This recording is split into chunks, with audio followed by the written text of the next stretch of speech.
জন্য প্রযোজ্য, যারা মাজলুমের উপরে, অসহায়ের উপরে যারা অত্যাচার করে, যারা নির্দয়, যারা তাদের অন্তর শক্ত কঠোর, তারাই সেদিন মৃত্যুর যন্ত্রণা ভোগ করবে। আর যে ব্যক্তি যার হাতে সব কিছু নিরাপদ, মজলুম নিরাপদ, জনপদ নিরাপদ, মানুষ নিরাপদ, যারা প্রকৃতার্থে মানুষকে ভালোবাসে, দেশকে ভালোবাসে, তারা সর্বদা সব সময় নিজেদের জীবনটাকে হাতের উপরে রেখে দেয়। কেন জানেন? কারণ তারা মনে করে যে লাহু মুলকুস সামাওয়াতি ওয়াল আরদ, যে আল্লাহ আমাকে সৃষ্টি করেছেন এই জমিনের উপরে, সে আল্লাহর হাতে আমার জীবন। ফয়সালা নিচে হয় না, ফয়সালা উপরে হয়। জোরে বলুন সুবহানাল্লাহ। ফয়সালা কি নিচে হয়? ফয়সালা কোনোদিন নিচে হয় না, ফয়সালা উপরে হয়। তো যখন মৃত্যুর ফেরেশতা এসে যায়, মৃত্যুর ফেরেশতা একটা কথা বলেন, আনাস ইবনে মালিক রাদিয়াল্লাহু তাআলা আনহু থেকে যে হাদিস বর্ণিত হয়েছে, রাসূল সাল্লাল্লাহু আলাইহি ওয়াসাল্লাম বলেছেন যে তার সামনে একটা ছবি পেশ করা হয়, তার সামনে একটা চেহারা পেশ করা হয়। তখন বলে যে এই ব্যক্তিকে চেনো? এই ব্যক্তিকে কখনো দেখেছো? এই ব্যক্তির কোনো কথা শুনেছো? তখন বলে এই ব্যক্তি হলো মুহাম্মাদুর রাসূলুল্লাহ সাল্লাল্লাহু আলাইহি ওয়াসাল্লাম। এমনি এমনি বলা যায় না। আজকের যুগের যারা আমরা আছি, আমরা এখন মারা গেলাম, মারা যাওয়ার সময় যদি জবান দিয়ে মুহাম্মদ সাল্লাল্লাহু আলাইহি ওয়াসাল্লামের এই সাক্ষ্যটা দিতে হয়, তার ছবি যদি সামনে পেশ করা হয়, এটা বলতে গেলে ঈমান লাগে, তাকওয়া লাগে, ঈমানের শক্তি লাগে, ঠিক কিনা? যার ভিতরে তাকওয়া আছে, ঈমান আছে, তাওহীদ আছে, সে ব্যক্তিকে আল্লাহ রাব্বুল আলামিন বলার ক্ষমতা দান করবেন। তখন তিনি বলবেন ইনি হলো মুহাম্মদুর রাসূলুল্লাহ সাল্লাল্লাহু আলাইহি ওয়াসাল্লাম। আনাস রাদিয়াল্লাহু তাআলা আনহু বলেন, মৃত ব্যক্তিকে যখন কবরে রাখা হয়, তার সঙ্গীগণ যেখান হতে ফিরে যায়, যেখান থেকে চলে যায়, তখন তার পায়ের শব্দ শুনতে পায়। পায়ের শব্দ শোনা মাত্রই তার কাছে দুইজন ফেরেশতা চলে আসে, যাদেরকে আমরা বলি কি? মুনকার নাকির। এদের একটা বৈশিষ্ট্য হচ্ছে নীল রঙের, নীল চক্ষু বিশিষ্ট ফেরেশতা। সুবহানাল্লাহ। নবী করিম সাল্লাল্লাহু আলাইহি ওয়াসাল্লামের প্রতি ইশারা করে তারা জিজ্ঞেস করে, দুনিয়াতে এই ব্যক্তি সম্পর্কে কি ধারণা রাখতে, কি জ্ঞান ছিল, কি ইলম ছিল তোমাদের ভিতরে, তাকে কিভাবে দেখতে, কিভাবে তাকে মেনে চলতে? তখন আল্লাহর দাস যদি হয়, ইমানদার যদি হয়, তখন বলে যে তার কথা হাযা কিতাবুল্লাহ, কিতাব থেকে শুনেছি, তাকে দেখি নাই, কিতাব পড়েছি, ওলামা ইকরাম বলেছে, বিশ্বাস করেছি। যখন বুঝতে পেরেছি যে নবী ছাড়া, নবীর শাফায়াত ছাড়া মুক্তি পাওয়া যাবে না, তখন তাকে আমরা সজ্ঞানে আমাদের জীবনটা এই নবীর আদর্শে উজ্জীবিত করেছি। জোরে বলুন সুবহানাল্লাহ। খেতে গেছি, নবীকে মেনেছি, নবী কিভাবে খেয়েছে, পথ চলেছি কিভাবে নবী পথ চলেছে, কথা বলেছি নবী কিভাবে বক্তব্য দিয়েছে সেভাবে বলার চেষ্টা করেছি। কোনো দান করতে গেছি নবীর পদ্ধতি অনুসরণ করেছি, রোজা পালন করতে গেছি কিভাবে রেখেছে, সঠিক পদ্ধতি কোনটা অনুসরণ করেছি। সমাজের যে কাজ যা কিছু করতে গেছি এই মানব জীবনে সব কিছুতে নবীর আদর্শ মিলিয়েছি। এই সাক্ষ্য সেই দিতে পারবে যে নবীকে মেনে চলে, নবীর সুন্নাতকে সম্মান করে, ঠিক কিনা বলেন? তো সম্মানিত হাজিরিন, কবরের জীবন কত ভয়াবহ হতে পারে দেখেন। যারা মানুষকে জেল হাজতে দিয়ে মানুষকে যারা অত্যাচার করে, তারা ভুলে যায় যে দুনিয়ার জীবন কোনো লম্বা সময় নয়। অন্যায়ভাবে অনেকে এমনও আছে যারা নিজেরাই জানে না যে কি অন্যায় আমার, কি কারণে আমি এখানে এসছি, জেলখানায় কেন আছি, আদালতে কেন উঠছি, কি অপরাধ আমার। এরকম বহু মানুষ আছে না, এই কথা বলেন। তো এটা কি জুলুম না? জুলুমকারীকে আল্লাহ ভালোবাসে? আল্লাহ রাব্বুল আলামিন বলেন, ওয়াকাইয়্যিম মিন ক্বরয়াতিন আহলাকনাহা ওয়া হিয়া যালিমাতুন ওয়া হিয়া খাওয়িয়াতুন আলা উরুশিহা।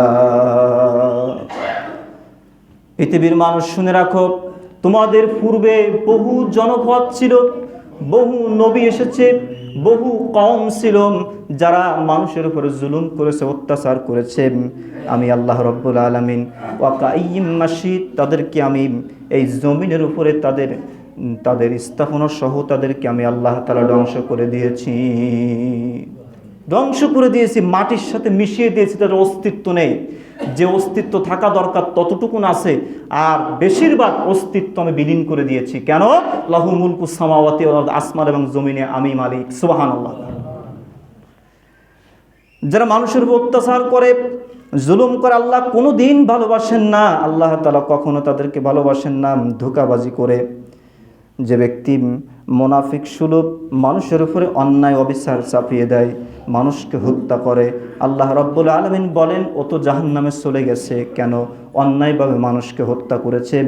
মনে রাখতে হবে, মৃত্যু যত কঠিন তার থেকে লক্ষ গুণ কঠিন হলো কবর, আর কবর যত কঠিন তার থেকে লক্ষ গুণ কঠিন হলো বিচারের মাঠ।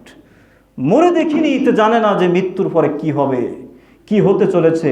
শুধু জাগতিকটা দেখলো, কিন্তু এরপরে কি আছে এটা ভুলে গেছে। শোনেন, কাফের বেঈমানও খায়, আমরাও পান করি, ঠিক কিনা? গরু ছাগলও পান করে, হার্টবিট সবার চলে, সবাই খায়, কিন্তু কর্মের ভিতরে কিন্তু এটাকে বেছে বের করতে হবে কোনটা মানুষ আর কোনটা মানুষ নয়। কে আল্লাহকে মানে, কে সৃষ্টিকর্তার অনুগ্রহকে সম্মান করে, শুকরিয়া আদায় করে, আর কে করে না।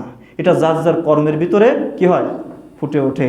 আল্লাহ যদি প্রতিশোধ পরায়ণ এমন হতেন, তাহলে আল্লাহ তাআলা জমিনের উপরে একটা কাফেরকেও এক দানা খাবার আল্লাহ দিতেন না। কথা বুঝে আসছে কিনা আপনাদের? কিন্তু আল্লাহ তো সবাইরে খাওয়াচ্ছে না? খেতে হবে, তার মানে এই না যে আমার ঘর, আমার ব্যবসা প্রতিষ্ঠান নাফিদকে ভাড়া দিয়ে আমার সেই টাকা দিয়ে চলতে হবে, এর নাম মুসলিমত্ব নয়। আপনারা বলবেন কেন? নাফিদকে তো ভাড়া দিয়েছি, আমি তো অন্যায় করিনি। অন্যায় আপনি করেছেন, সে অন্যায়টা হলো নাফিদ দাড়িস আছে। কথা বোঝেননি মনে হয়। বহু মানুষ সেখানে গিয়ে কামায় আসতেছে। সম্মানিত হাজিরিন, এটা উদাহরণস্বরূপ আমি বললাম। তো জগতের উপরে কর্মের তো অনেক পথ আছে, আছে না নেই? আছে না? আর আমার বাঁচতে গেলে তো কিছু করতে হবে। আল্লাহ তো বলেছে চেষ্টা করো, কিছু না কিছু করো, কিন্তু মনে রাখো, টাকা কম আছে চকলেট বিক্রি করো, টাকা কম আছে কলা বিক্রি করো, টাকা বেশি আছে বড় ব্যবসা করো। কিন্তু কেউ যদি আপনার সেই অভিশাপ সুদ গ্রহণ করে, কোনো লোন গ্রহণ করে যদি তাই দিয়ে কিছু করতে হয়, এর ভিতরে বরকত আসবে? এর ভিতরে শান্তি আসবে? ওটা কিভাবে ধ্বংস হতে হয় সে রাস্তা তৈরি হয়ে গেছে। সম্মানিত হাজিরিন, আল্লাহ আমাদেরকে বুঝার তৌফিক দান করুন। কবরের শাস্তি খুব ভয়াবহ। অনেকগুলো হাদিস আমরা আজকে করছিলাম, কিন্তু আমরা হয়তো সময় স্বল্পতায় পেরে উঠবো না সবগুলো অনুবাদ করতে। শুধু বলতে চাই যে কবরের জীবন যে কত কঠিন এবং কবরের জীবন যে কত শান্তিময়। দেখেন, প্রত্যেকটা জিনিসের দুটি অপশন আছে, একটা ভালো একটা মন্দ। যে যে কাজটাকে গ্রহণ করবে, যে যে নীতির উপরে চলবে, সে সেটাই পাবে। ভালোর পথে চললে ভালো, খারাপের পথে চললে খারাপ।